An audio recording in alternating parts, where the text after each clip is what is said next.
everyone. Today we're going to talk about yes, no, true, false, not given questions, the tips and tricks because we often struggle with this. We think that the answer is yes, no, and sometimes we think not given, but it's not the case, and we lose our 1 mark, and every questions have an equal mark. So let's quickly jump into some tips and tricks to handle yes, no, not given questions. If your text aligns and supports the information in the statement, the answer is true. And please don't use your brains here. The text is a source for you to understand the paragraph and answer the questions. Maybe sometimes it may sound not sensible to you, and you don't have to think about it because your source of truth is your paragraph. If the text goes against or disagrees with the information in the statement, if it is written the rainbow is of blue color, then you have to, and in the question they have asked the rainbow is of black color, true or false, then you will say it's false. If there's a lack of information, if the rainbow is not defined, the color of the rainbow is not defined, and the question is asked, then you have to respond it as not given. True means the significance remains identically. It could be a synonym, it could be paraphrased sentence. Therefore, it's untrue. Keep in mind that we are looking for factual data, meaning that there's no space to claim is alike or almost identical. You have to match 100 to 100%. Apple to apple comparison, no apple to orange comparison. Simply because an answer is marked as not given does not imply that there is no words in the statement that corresponds to the word in the text. So that's what I'm saying. That particular sentence would not exist, but the rainbow information would exist, but the color of it doesn't exist. The person is walking in the street, and the question can be the person is walking on a road or it's completely not there. So if it's completely not there, it's not a true or a false scenario, it's a not given scenario. Is it true or false if the word matches, confusing people? Not truly. The approach is not recommended as there may be similar words for not given responses, but they lack the sufficient information to address the question fully. So it may have all the details of it, but it doesn't have the information which your question is looking for or you need to answer them. Now, disregard any prior knowledge. That's what I mentioned. Don't be prepared with your mindset that the rainbow has a whipcore color or something. You don't have to put your brain there.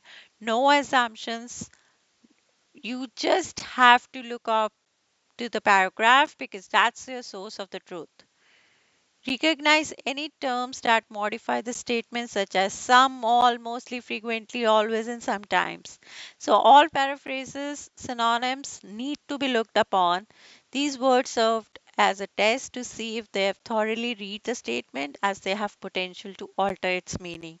So, you have to be very thorough with those words because your yes, no, not given is just, it seems identical, it seems so close but may not be the yes or no or not given. Be careful when you see the verb that qualify the statements such as suggest, claim, believe, and know. There would be at least one of the three answers. If you don't have at least one true, false, and not given, you will at least have one answer wrong. Don't skim and scan the text to find a final answer. You will have to read the appropriate part of the text. You can just underline the related words which you're looking for. Your answer would be there. So, no skimming and scanning need there. Just you have to read the appropriate part of the text very carefully in order to understand what the author means. Avoid searching for specific terms using in statement. You must also search for alternatives with similar meanings. Keep in mind that you are aligning the intention, not vocab. So it's the idea, not the vocabulary. So you have to understand that if that question is asked, where is it lying? And you have to read thoroughly and get it answered correctly. If the information you seek is not located, it is likely to labeled as not given.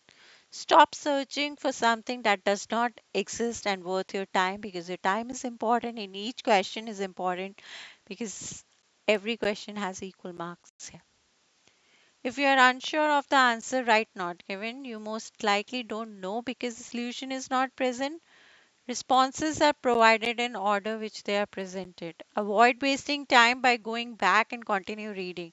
So if your first paragraph has already given you the answers or okay, for example, you have five questions and your first paragraph has given you a first answer, second has given you a second answer, third answer. Your fifth answer would you not live in the first paragraph, second or third or fourth, because it's how once you have crossed that sentence or you have answered that question, the next would be after that, not before that. So many people just they read the whole paragraph, so don't follow backward, follow forward approach. Responses are provided in order in which they are presented. Avoid wasting time by going back, continue reading. Answering yes, no, not given questions can be a bit tricky as they involve personal views. Questions that either are true, false, not given focus on factual information. So the yes, no, not given are personal views, and questions that true, false is factual. So that's another difference. Be sure to carefully read the instructions and clarify whether there it's a true, false, not given or yes, no, not given type of questions. Once one of my students they answered it yes, no, not given, but it was true, false. So that's what they were not looking for. They were looking for yes, no. Carefully review all the statements, aiming to comprehend the complete meaning of each sentence rather than picking out these keywords. Beware of qualifying words like some or always. Attempt to consider potential alternatives that could exist with the given test. This will assist you in recognizing corresponding section of the text. Associate the statement with appropriate section of the passage. As I mentioned, if your first section associates with your first question, second would be second question, it would be always a forward approach, not a backward. Revisit the statement and closely examine if you are just confused between true or false and not given. Bear in mind that the interpretation must accurately align with the statement's truthfulness. Highlight the word that provide the solution. This will aid in concentrating and can be referenced later. So you can highlight those words which you have to answer them so that you can reference them later if you have missed something. If you are unable to locate the answer, label it as not given and proceed with the following questions. But please answer all the questions. Sometimes, if you have a little hint that it can go wrong, don't leave any blank things. If you're truly uncertain or unable to locate the answer, designate it as not given. Please subscribe my channel and let me know in my comments